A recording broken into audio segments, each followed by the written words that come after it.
Assalamualaikum warahmatullahi wabarakatuh. Perkenalkan nama saya Muhammad Raditya Rangkasa Putra. Saya dari kelas IF 23A dengan NPM 23312212. Pada video kali ini saya akan menjelaskan tentang materi hubungan antar kelas dan abstrak ya. Jadi apa itu hubungan abstrak atau class relationship? Nah, dalam PBO hubungan antar kelas merujuk pada cara kelas-kelas berinteraksi dan saling berhubungan satu sama lain. Ada beberapa jenis hubungan antar kelas yang perlu dipahami. Antara lain, yang pertama ada hubungan inheritance atau pewarisan. Nah, pewarisan adalah hubungan antar kelas di mana sebuah kelas atau subkelas mewarisi sifat atau atribut dan metode dari kelas lain atau superkelas. Dengan pewarisan, subkelas dapat menggunakan atau mengubah perilaku yang ada di superkelas. Nah, contohnya, kelas animal adalah superkelas. Nah, kelas dog adalah subkelas yang mewakili kelas animal. Nah, hubungan agregasi. Agregasi adalah hubungan antar kelas yang menunjukkan bahwa suatu objek memiliki objek lain, tetapi yang dimiliki bisa berdiri sendiri dan tidak tergantung pada objek yang memiliki. Contohnya, kelas departemen memiliki banyak objek employee, tetapi employee tidak bisa tak ada tanpa departemen. Nah, contoh sintaksnya sudah saya taruh di slide ya. Kemudian ada hubungan composition, nah, atau komposisi. Komposisi itu adalah hubungan antara kelas yang lebih kuat dibandingkan agregasi.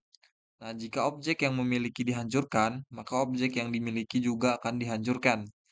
Komposisi menunjukkan bahwa objek yang dimiliki adalah bagian yang tidak dapat dipisahkan oleh objek yang memiliki. Nah, contohnya adalah kelas car memiliki objek engine. Kemudian jika objek car dihancurkan, maka objek engine juga akan dihancurkan. Nah, contoh codingannya seperti yang saya berikan di slide.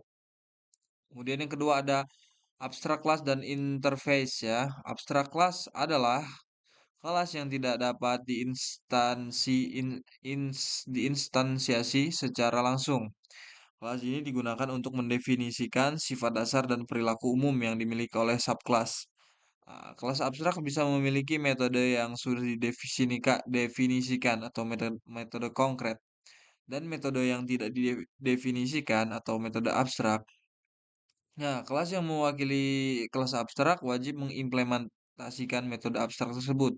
Nah, contohnya kelas shape adalah kelas abstrak dengan abstrak draw. Nah, seperti contoh ya, sintaks sudah saya berikan di slide. Kemudian kita masuk ke bagian B, interface ya. Interface adalah kontrak yang mendefinisikan kumpulan metode yang harus diimplementasikan oleh kelas yang mengimplementasikan interface tersebut.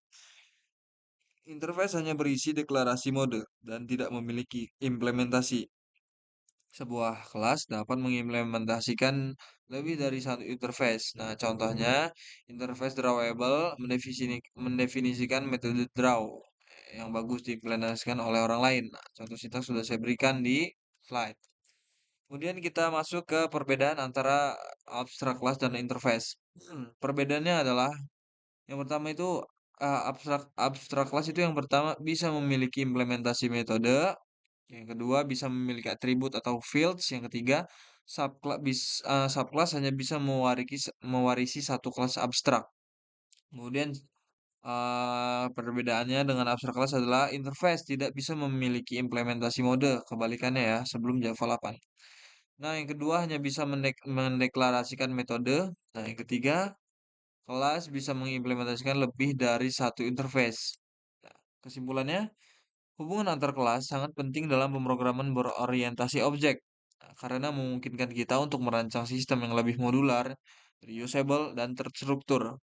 Abstrak kelas dan interface adalah dua konsep penting dalam PBO yang memungkinkan pembuatan kerangka kerja yang lebih fleksibel, yang dapat digunakan oleh kelas lain untuk menyediakan implementasi yang lebih spesifik. Saja dari saya, sekian. Wassalamualaikum warahmatullahi wabarakatuh.